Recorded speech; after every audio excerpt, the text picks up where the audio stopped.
Saudara-saudari terkasih dalam Kristus, hari ini Minggu 11 September 2022 merupakan pekan biasa ke-24 tahun C. Bacaan dibawakan oleh Cecilia Ira, Mazmur dilantunkan oleh Laurencia Niken, dan renungan ditulis oleh Erna Kusuma. Selamat menekuni Sabda Allah. Marilah kita semakin mengasihi, semakin peduli, dan bersaksi.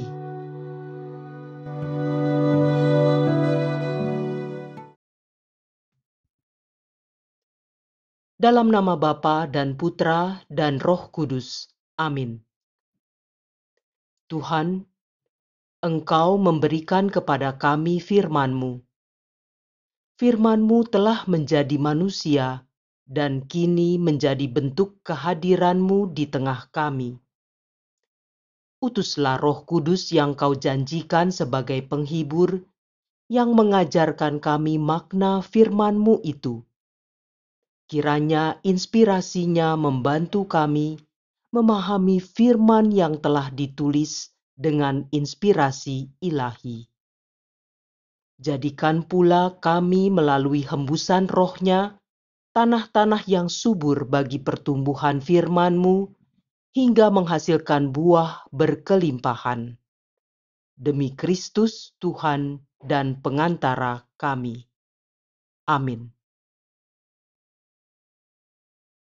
Bacaan dari Kitab Keluaran bab 32 ayat 7 sampai dengan 11 dilanjutkan ayat 13 sampai dengan 14. Di Gunung Sinai, Allah berfirman kepada Musa, "Pergilah, turunlah, sebab bangsamu yang kau pimpin keluar dari tanah Mesir telah rusak perilakunya. Begitu cepat mereka menyimpang dari jalan yang kuperintahkan kepada mereka. Mereka telah membuat anak lembu tuangan, dan kepadanya mereka sujud menyembah dan mempersembahkan kurban sambil berkata, 'Hai Israel, inilah Allahmu yang telah menuntun engkau keluar dari tanah Mesir.' Lagi firman Tuhan kepada Musa, 'Telah kulihat bangsa ini, dan sesungguhnya mereka adalah suatu bangsa yang tegar tengkuk. Oleh sebab itu, biarkanlah murkaku bangkit terhadap mereka, dan aku akan membinasakan mereka. Tetapi engkau akan kubuat menjadi bangsa yang besar.' Lalu Musa mencoba melunakkan hati Tuhan Allahnya dengan berkata, 'Mengapakah Tuhan murkamu bangkit terhadap umatmu yang telah kau bawa keluar dari tanah Mesir dengan kekuatan yang besar dan dengan tangan yang kuat?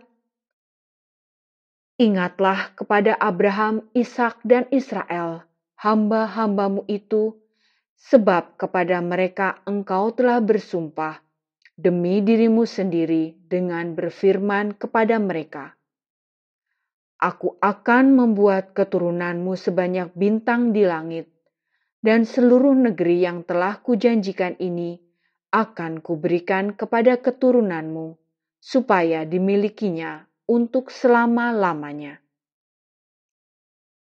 Dan menyesallah Tuhan atas malapetaka yang dirancangkannya atas umatnya."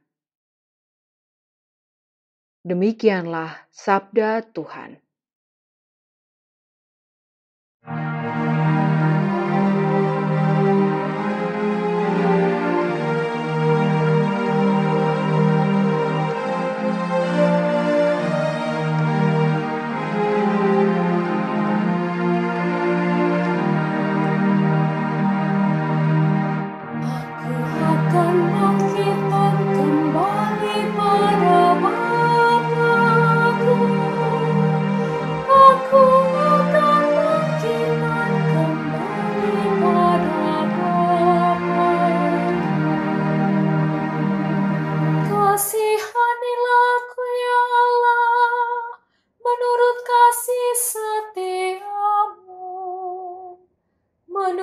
besarnya rahmat-Mu, hapuskanlah pelanggaranku.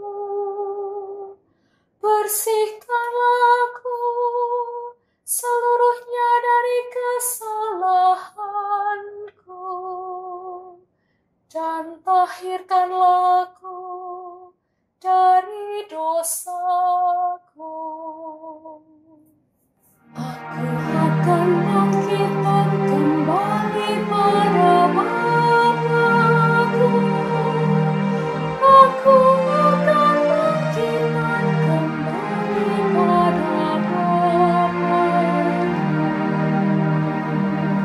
Ciptakanlah hati yang murni dalam diriku, ya Allah, dan baruilah semangat yang teguh dalam batinku.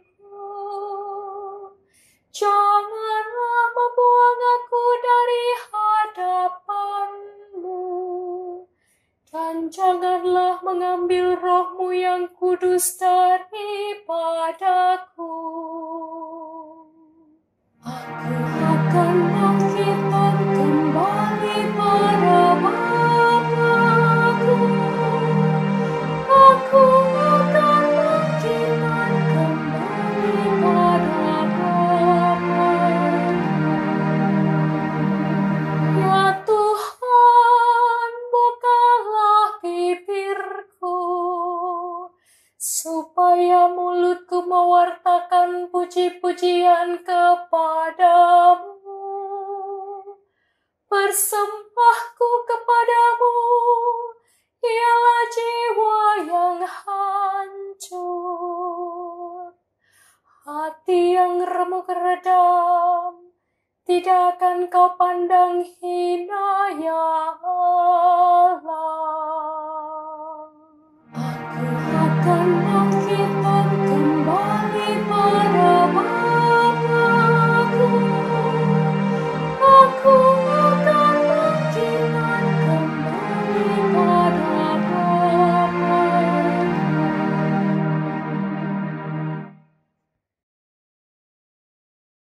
Bacaan dari surat pertama Rasul Paulus kepada Timotius, bab 1 ayat 12 sampai dengan ayat 17. Saudaraku terkasih, aku bersyukur kepada Kristus Yesus Tuhan kita yang menguatkan aku karena Ia menganggap aku setia dan mempercayakan pelayanan ini kepadaku. Padahal tadinya aku seorang penghujat dan seorang penganiaya yang ganas. Tetapi aku telah dikasihaninya, karena semuanya itu telah kulakukan tanpa pengetahuan, yaitu di luar iman. Malah kasih karunia Tuhan kita itu telah dilimpahkan kepadaku bersama dengan iman dan kasih dalam Kristus Yesus. Sabda ini benar dan patut diterima sepenuhnya, yaitu bahwa Kristus Yesus datang ke dunia untuk menyelamatkan orang-orang berdosa. Dari antara mereka, akulah yang paling berdosa. Tetapi justru karena itu, aku dikasihani, agar dalam diriku sebagai orang yang paling berdosa ini, Yesus Kristus menunjukkan seluruh kesabarannya. Dengan demikian, aku menjadi contoh bagi mereka yang kemudian percaya kepadanya dan memperoleh hidup yang kekal. Hormat dan kemuliaan sampai selama-lamanya bagi Raja segala zaman, Allah yang kekal, yang tak tampak, yang esa. Amin. Demikianlah sabda Tuhan.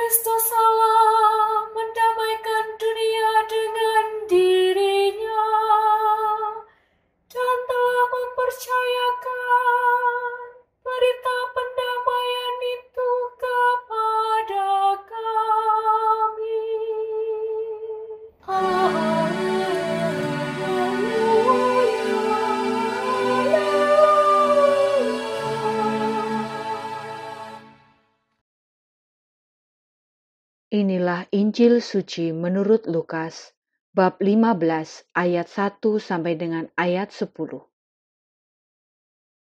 Para pemungut cukai dan orang-orang berdosa biasanya datang kepada Yesus untuk mendengarkan Dia. Maka bersungut-sungutlah orang-orang Farisi dan ahli-ahli Taurat, katanya. Ia menerima orang-orang berdosa dan makan bersama-sama dengan mereka.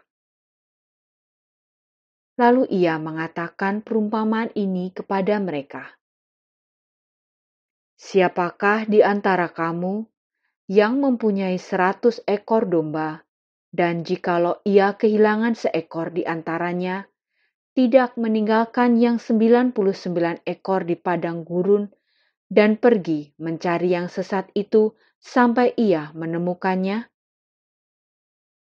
Dan kalau ia telah menemukannya, ia meletakkannya di atas bahunya dengan gembira, dan setibanya di rumah, ia memanggil sahabat-sahabat dan tetangga-tetangganya, serta berkata kepada mereka, "Bersukacitalah bersama-sama dengan aku, sebab dombaku yang hilang itu telah kutemukan."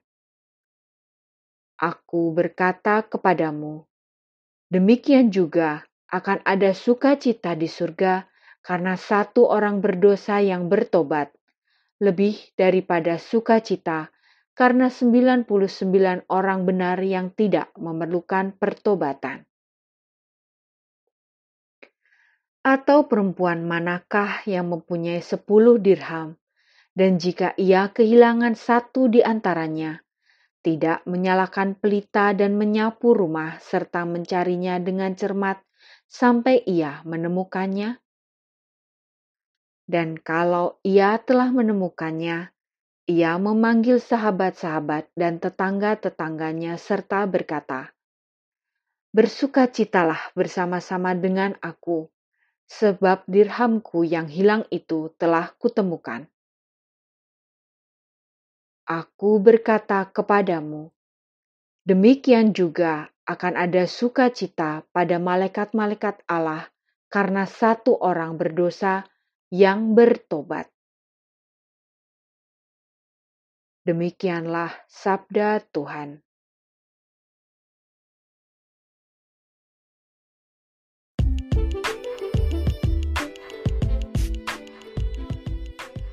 Jalan menuju surga menurut Yesus Kristus.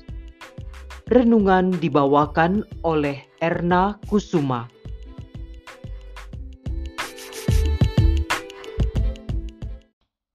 Para pendengar renungan harian The Power of Word yang saya kasihi di dalam Yesus Kristus, sesungguhnya saya merasa sedih sebab suami saya, Sandi Kusuma, sejak kemarin ini mesti beristirahat karena demam dan batuk-batuk, sehingga suaranya hilang dan tidak dapat membawakan renungan pada hari ini. Tetapi saya juga merasa cukup terhibur, sebab berkesempatan menggantikan Sandi menyiapkan dan membawakan renungan ini. Ketiga bacaan hari ini rupanya kompak, yaitu membahas tentang orang berdosa. Pada bacaan pertama tentang umat pilihan Allah yang justru mengambil jalan menyimpang dari jalan yang diperintahkan olehnya. Mereka tak lagi menyembah kepada Allah, melainkan menyembah berhala. Allah menyebut mereka itu bangsa yang tegar tengkuk. Tegar tengkuk artinya keras kepala, tidak mau menurut alias tidak patuh. Hal ini membuat Allah menjadi murka dan hendak menghukum mereka. Rupanya, hukuman dibatalkan setelah Nabi Musa memohon kepada Allah dengan caranya yang menjadikan Allah menyesal. Mengapa bisa seperti itu? Mengapa Allah menyesal lalu membatalkan penghukumannya? Kita tunda dulu membahas tentang penyesalan Allah ini. Marilah kita simak kesaksian Rasul Paulus dalam suratnya kepada Timotius dari bacaan kedua hari ini. Rasul Paulus merasa sungguh bersyukur sebab Allah tidak menghukum dia oleh karena perbuatan dosanya. di saat ia menjadi seorang penghujat dan penganiaya yang ganas seperti yang diakuinya sendiri. Ia merasa dirinya adalah orang yang paling berdosa. Yesus justru mencari dia dan mempercayakan pelayanan umat kepadanya. Mengapa bisa seperti itu? Bukankah ada banyak orang lain yang lebih baik dari Paulus, yang waktu itu masih bernama Saulus, untuk ditugasi meneruskan pelayanan? Mengapa mesti Saulus yang dibenci oleh umat itu? Ada hal-hal yang sulit jika menggunakan nalar duniawi untuk memahami kehendak Allah. Seperti halnya di saat Yesus mengangkat pemungut cukai menjadi rasulnya, tentu hal itu menimbulkan kontroversial. Ketika Yesus makan bersama para pemungut cukai, dan orang-orang berdosa saja telah membuat orang protes, karena menurut pandangan orang-orang waktu itu, seharusnya Yesus bergaulnya dengan para imam yang jelas-jelas orang suci. Para pendengar renungan harian The Power of Word yang saya kasihi di dalam Yesus Kristus, rasa-rasanya semua dari kita pernah berbuat dosa. Tetapi barangkali tidak semua menyadari jika perbuatan dosa itu telah kita lakukan, telah terjadi, dan tak bisa diperbaiki lagi karena sudah terlanjur terjadi. Dan tentu Allah kita juga memahami jika Allah menciptakan manusia itu tidak dengan kemampuan untuk berbuat dosa, tetapi iblis yang telah membuat manusia terjatuh ke dalam dosa. Ini artinya manusia tidak dapat berbuat dosa dari dirinya sendiri, baru akan berbuat dosa setelah dirinya dikuasai oleh iblis. Ini yang perlu diselamatkan. Yesus mengumpamakan orang berdosa itu seperti domba yang tersesat. Maka perlu dicari sampai ketemu dan dibawa pulang ke kandang, walaupun mesti meninggalkan 99 domba lainnya. Atau perumpamaan seorang perempuan yang mempunyai 10 dirham dalam salah satunya hilang, maka ia pun dengan cermat mencari-cari dirham yang hilang itu. Jadi perbuatan dosa itu adalah sesuatu yang telah terjadi dan Tuhan menghendaki agar orang-orang yang telah terlanjur berbuat dosa itu tetap diselamatkan. Jangan biarkan mereka beramai-ramai menjadi penghuni api neraka. Yesus dengan tegas menyampaikan, "Aku datang bukan untuk memanggil orang benar, tetapi orang berdosa supaya mereka bertobat." Lukas bab 5 ayat 32. Di kesempatan lain, Yesus juga berkata, bukan orang sehat yang memerlukan tabib, tetapi orang sakit. Aku datang bukan untuk memanggil orang benar, melainkan orang berdosa. Markus bab 2 ayat 17. Syarat memasuki kerajaan surga itu sesungguhnya tidaklah sulit. Cukup dengan percaya kepada Kristus. Ada puluhan ayat di dalam Injil yang mendukung pernyataan ini. Percaya atau iman kepada Kristus ini adalah semacam tiket masuk ke dalam kerajaan surga. Dan Yesus sendiri telah mengatakan kalau iman yang dibutuhkan bukanlah sesuatu yang sulit disediakan atau diperoleh. Sesungguhnya, sekiranya kamu mempunyai iman sebesar biji sesawi saja, kamu dapat berkata kepada gunung ini, "Pindah dari tempat ini ke sana." Maka gunung ini akan pindah dan tak akan ada yang mustahil bagimu. Matius bab 17 ayat 20b. Mari kita kutip perkataan Yesus kepada para murid-Nya. Janganlah gelisah hatimu, percayalah kepada Allah, percayalah juga kepadaku. Di dalam rumah Bapa-Ku banyak tempat tinggal. Jika tidak demikian, tentu aku mengatakannya kepadamu.